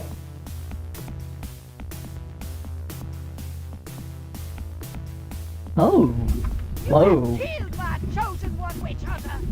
For that you shall pay! Oh, wait, what just happened? But first, these intruders shall die! Give me the talisman, witch hunter, or your friends will die horribly! Right now! After the death of the dog, I remembered a casual remark during our conversation with our friend the detective, and play monkey in the middle with Malia in the center and toss the talisman towards him, and they quickly make their escape. Now without the talisman, Gabriel is magically summoned to kneel in front of Tetelo as she brings the blade close to his neck. However, the sun idol is within reach, and with a quick grab and smash, the ground begins to quake, and the floor slowly starts to give way to the burning hells below, and Malia/Tetelo stumbles back, falling, but not before catching herself. Gabriel attempts to reach for Tetelo when... No! You will betray her, witch hunter! I won't let you kill her. Gabriel, you didn't betray me. I've got you. It's no good. It has to end with me. No! Don't let go! Damn it! Don't you let go! Goodbye, my love. No! What wasn't expected was a sudden jump cut to Gabriel and Grace perched at the overlook, sharing one last witty exchange. Grace, it seems, has forsaken her doctoral pursuits, embracing a more spiritual path. 10 days of supernatural chaos, and one can hardly blame her. And thus, we conclude this interactive. A lengthy venture, brimming with dialogue and narrative intricacies, and I commend you all for enduring it to its very end. And to those who skipped ahead, a hearty welcome back. I now discern Baphomet's intent in presenting this particular interactive. It subtly entwines with my own history within the Dread Realms, specifically the swampy marshes of Saranye. Though my domain boasts more undead than voodoo, the secretive practices of the Getty family echo the hidden cults of my own familiarity. I confess I've spent countless hours post-session delving into the very subject of voodoo, learning much. Though not quite enough for practical application, as I am, by nature, more inclined towards the sneaky stabby arts, and elaborate rituals, frankly, are not my pot of tea. The plot, a masterful slow burn, perfectly suited this interactive's focus on investigation and interaction. One truly felt immersed in the mundane lives of New Orleans inhabitants, blissfully unaware of the nocturnal magic swirling beneath their feet. And rather strikingly, this narrative mirrors the very Hiscosa Hexad and my own experience. A prophecy dictating a demiplane's fate, manipulated by entities like Azalin. Just as Gabriel was fated to be the next Schottenjäger, defying prophecy is a fool's errand. His transformation from skeptical novelist to fated hunter mirrors the cosmic horror protagonist. where understanding the terrifying truth is as impactful as battling the monsters themselves. Even his escalating nightmares highlight the psychological toll of such forbidden knowledge. A line from the Hexad, let's see, "The bodiless shall journey to the time before, where happiness to hate creates land and lore," resonated profoundly. It speaks of journeys into the past, revealing origins. Precisely what Gabriel's nightmares were. Visions of his family's history, the very genesis of the Schwarzenegger lineage, and the pivotal moment they lost their power. This slow burn narrative, meticulously building suspense and intrigue, stands in stark contrast to the overt shocks and jump scares prevalent in many modern interactives. A story as rich and unsettling as Sins of the Father isn't just told, it's uncovered. And here, the game's classic point-and-click mechanics truly shine, transforming you into Gabriel Knight, the reluctant detective, I suppose. Unlike older Sierra titles, this interactive wisely discarded the arcane verb-noun interface. Simple actions like open, look, and move are just a mere click away. No more pixel hunting for the perfect spot before typing a convoluted command, only to be chastised being too far away. Efficiency, a truly commendable trait. What I found truly amazing was the inherent fairness. One cannot truly screw up. Deaths simply serve as lessons, prompting adaptation and overcoming. The fact that time only progresses upon completing all objectives is supremely helpful, sparing one from the dreaded moon logic that plagued so many of its contemporaries. And while hitbooks existed, this game never held your hand. Jensen's writing style is remarkably lifelike. The evolving dynamic between Gabriel and Grace, the authentic conversations, the seamless blend of real history and occult fiction, the characterization, and the building suspense. It all forms a cohesive experience I personally strive for. It's quite a marvel, given Miss Jensen had never set foot in New Orleans during its creation, relying only on Interview with the Vampire, Angel Heart, and various informational tomes. Her novelization, too, is a testament to its power. Speaking of versions, there was a 2014 remake. Remade artwork, re-recorded voices, new cast. The art style reminded me of those Nancy Drew hidden object games. Not entirely to my taste. However, I concede the new voice cast was generally a stronger choice, less prone to, scene chewing. The gameplay, as stated, is remarkably easy to follow. Intuitive UI symbols and interactable objects have subtly popped from the background. A hallmark of the era's well-constructed artistry where background compression inadvertently highlighted key elements. And the visuals, each background, each animation was hand-drawn with astonishing detail. From the matted grass of Lake Pontchartrain to the interiors of Gabriel's shop and the German castle. Art director John Schroeds borrowed heavily from film noir and comics, creating some AD hand-drawn backgrounds, alongside thousands of animations, many utilizing rotoscope. A truly Herculean undertaking for the time, all aimed at achieving a cinematic feel. And by Jove, they succeeded. This film-like quality was further enhanced by its CD-ROM release.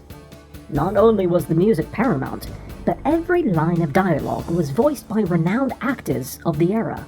Tim Curry as Gabriel, Leah Remini as Grace, Michael Dorn as Dr. John, and Mark Hamill as Mosley. A curious departure from his usual chaotic roles. Robert Holmes orchestrated a beautiful score, weaving themes and motifs that perfectly blended with the narrative's dark and uplifting moments. His continued work on the series and other projects is well worth exploring. I highly suggest checking out his SoundCloud page. I now like to step away from my personal observations and share what others across the realms have said about this version. This individual mentions popping noises in the dialogue and gives a negative review. With only 30 minutes of gameplay, I suggest giving it another try. I played the GOG version without such issues, perhaps checking your audio settings and game updates. This name and review are familiar, appearing on several sites. Nearly 9.5 hours in, they were frustrated by getting stuck, though without specific details. May I suggest, good sir, using the very computer you're on to find a hint book or solution. You are on the internet, after all. This individual, well, I'm rather at a loss as to their intentions. Barely touched the interactive, yet a review is offered. It seems that many older interactives lack the hand-holding and luminous pathways of modern titles. Yet, I observe a curious paradox. Modern gamers complain about a lack of branching paths and choices, then lament the absence of direction in open worlds. A true conundrum for the ages. One gives a monkey a typewriter and eventually readable prose may emerge, but intelligence is not guaranteed. How about something more uplifting? Oh yes, 1,000,000 times yes. So much love and effort went into this. I completely agree about the remake feeling rushed and lower quality. And by the gods, the game isn't that long. Surely it was enjoyable.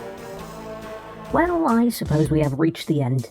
My final conclusion, Gabriel Knight, Sins of the Father, was an amazing point-and-click adventure of its time. It masterfully blends film noir mystery, slowly unveiling its secrets with superb character development and the occult, all woven into an easy-to-follow, cohesive storyline. The gameplay is intuitive, the music matches each scene with motifs that subtly guide you, and each character possesses a rich, learnable backstory. The art and imagery are so wonderfully crafted they truly breathe life into the world of New Orleans and its clandestine occult practices. Overall, I give this interactive... I'm ending the video? What is it?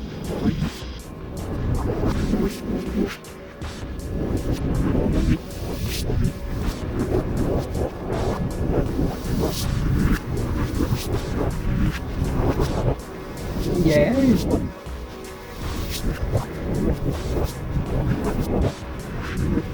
Thank you, I guess.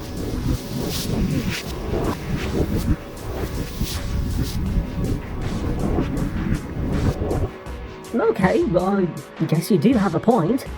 Well, I just figured this would be the commonplace, as every major reviewer leaves a grade at the end.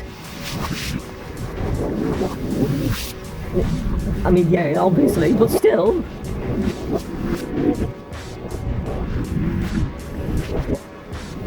Always with the right hand thing.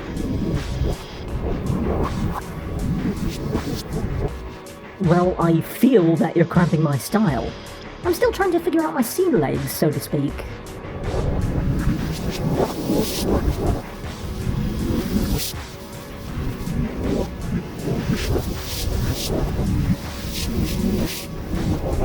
Thank you. Well, I just don't feel right doing it. So I guess, just go check GOG or Steam to experience the story yourself. And you be the judge. In the meantime, if you haven't subscribed yet, be sure to do so now. I'm quite enjoying how much easier it is to record myself than write my thoughts disjointedly on parchment. I also stream frequently on Twitch, which you can find on the link below. Do say hello. You can also keep up to date with any plans on Blue Sky and Twitter when I post new videos and stream schedules. For those who stop by the stream are aware that I've been dealing with some medical issues for the last few months that ended up costing quite a few gold pieces alongside an expeditious move across the country. The plan is to help me out with bills related to those, and any remainder will go towards some extra equipment so I have proper gesticulation. I don't want to be all woe is me like others do on this platform, but it is greatly appreciated overall. So if this is your first time here, welcome. It's a pleasure to meet you. I love meeting new people, being all cooped up here after all, but, it's refreshing. However, for now,